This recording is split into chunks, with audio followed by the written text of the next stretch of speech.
Pameran kali ini nggak ada tema khusus, soalnya une série de dessins là, c'est tout récent de 2018 et 2019. Ils sont pas assez pour préparer une exposition. Donc c'est pour ça j'ai ajouté des œuvres qui sont plus anciennes, de l'année 75, 74, 72, 2012, 2013 aussi. C'est très varié. Mais idéalement, j'aurais préféré que des dessins au stylo bi. Esthétiquement, ça va être beaucoup plus joli. Ouais. Mais là, ce n'est pas le cas. Comme l'artiste elle est très âgé, comme l'artiste il est très âgé, il a l'âge de 87 ans. Donc, déjà son travail est très travaillé, avec beaucoup des éléments sur ces dessins. Sur chaque dessin de Pierre Bouet est très détaillé, avec beaucoup d'éléments. Un dessin, ça peut terminer environ 2 semaines. Et donc ce n'est pas rapide comme travail. Et en plus il est 87 ans. En gros, ce n'est pas assez pour préparer une exposition. En principe, il y avait ou il y aura une exposition de différents tous les mois. Tous les mois, là, actuellement, cette exposition actuelle, c'est la 60e exposition. Donc ça veut dire déjà 60 artistes de différents qui sont exposés ici. Donc ça fait 10 expositions par an. Mois juin, juillet, je suis allé en Indonésie. Chaque année, je suis allé en Indonésie pour le mois de Ramadan. Je préfère de passer le Ramadan en Indonésie. Depuis l'année 2004, je m'installe à Caen. J'ai assisté souvent, j'ai visité souvent les vernissages sur Caen. Et avec le temps passe, j'ai connu beaucoup d'artistes dans la région. Et une fois j'ai ouvert ma galerie, c'est très facile pour moi de l'appeler, de le proposer une par une, de exposer dans ma galerie. Tout le monde, depuis mon village, depuis mes études à Jakarta et mon travail à Bali, j'étais travaillé à l'hôtel de Four Seasons à Ubud. Avant, je suis arrivé à Caen. Tout le monde m'appelait, depuis toujours, tout le monde m'appelait Samedi. Samedi, c'est mon prénom. Et ça tombe bien, quand je suis arrivé en France, samedi, c'est le jour de samedi. Et donc, chaque fois, je m'introduis avec les gens ici. Samedi. Ils sont étonnés. C'est rigolo. Il y a un côté rigolo.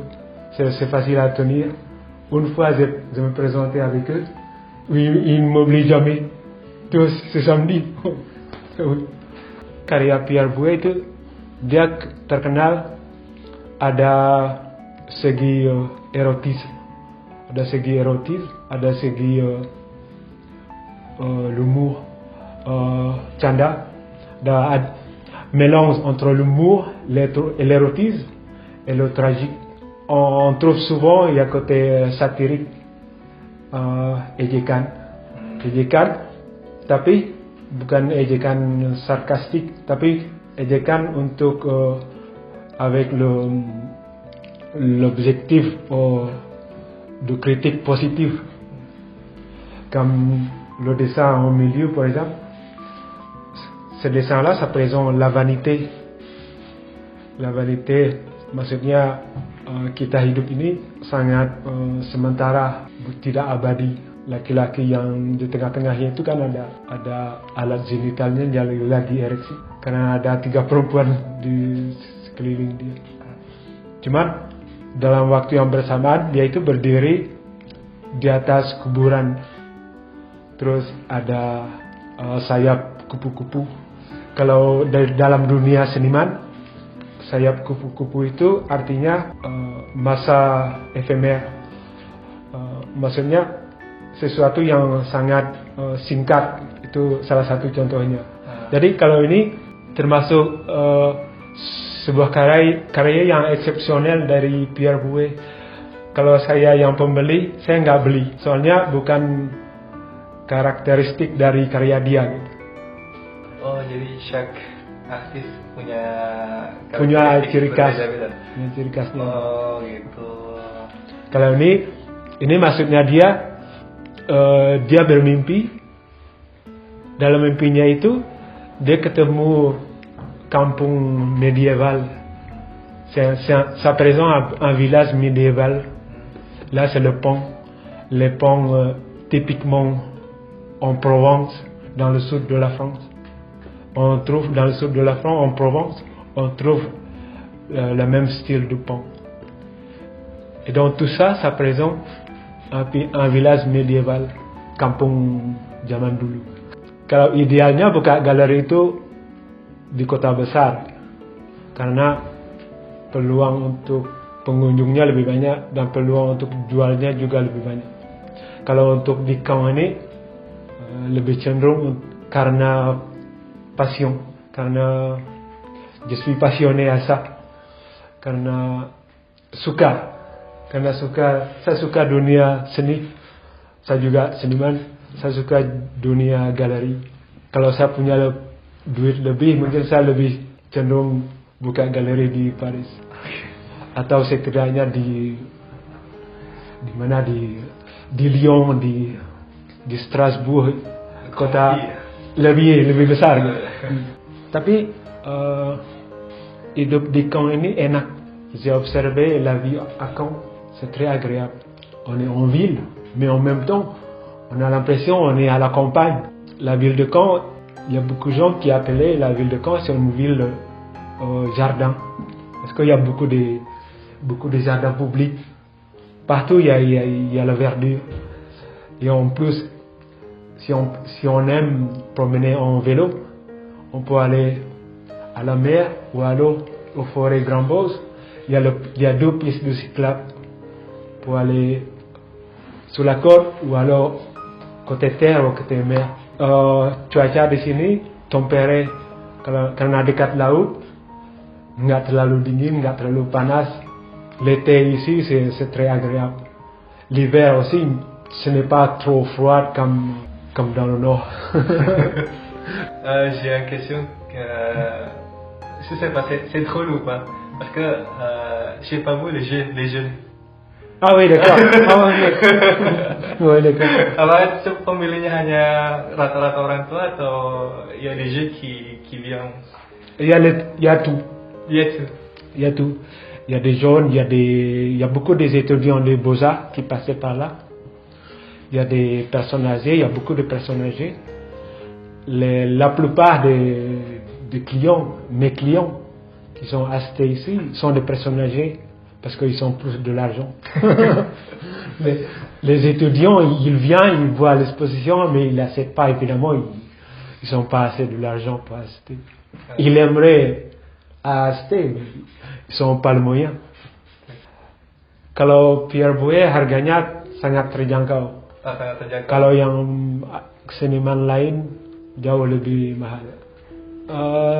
Paling mahal saya jual 10.000 lukisan di atas kanvas. Istilahnya le code de l'artiste, le code etik. Harga seniman itu dari pengalaman dia udah pameran di mana. Dia udah pameran di galeri Paris, dia udah pameran di galeri London atau di Berlin atau di New York.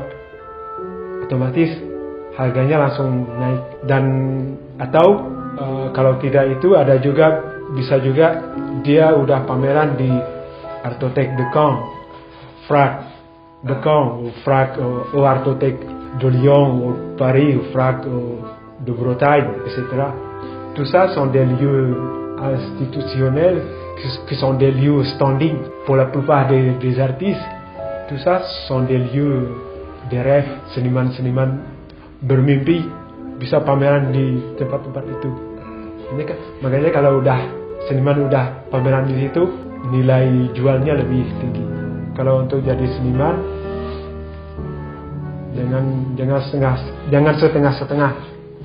kalau bisa langsung tinggal di kota besar, di Paris atau di Berlin atau di London atau di New York. Kalau tinggal di kota besar sebagai seniman, untuk jadi tenar itu kemungkinannya lebih besar. Kalau tetap di Kong, kemungkinannya sangat kecil. Tadi ada tari poco-poco, gimana pasang di kesan-kesannya Pak tentang tari poco-poco tadi? Bagus, karena saya jarang lihat tari Indonesia di sini, walaupun gimana gitu, bagi saya bagus itu. Kayak profesional. Bagus. Para penonton tadi katanya, wah ada mirip dengan tari Madison. Iya betul. Ya, emang sedikit mirip tapi nggak semuanya. Terus saya bilang tari ini udah ada sebelum tari Madison gitu. Jadi bukan tari poco-poco yang nyontek tari Madison. Tari poco-poco itu udah ada sebelum tari Madison. Madison itu baru-baru ini adanya kalau nggak salah tahun 40-an atau 50-an gitu. 1940 atau 1950. Untuk cari selamatnya saya jawab aja. Biasanya pakai musik tradisional, cuman karena alatnya nggak ada di sini, terus pakai musik dari laptop, terus musiknya itu dari aplikasinya itu pakai musik yang sudah diaktualisasi. Itu kalau aslinya emang pakai musik itu kan? Kalau aslinya memang pakai musik itu kan?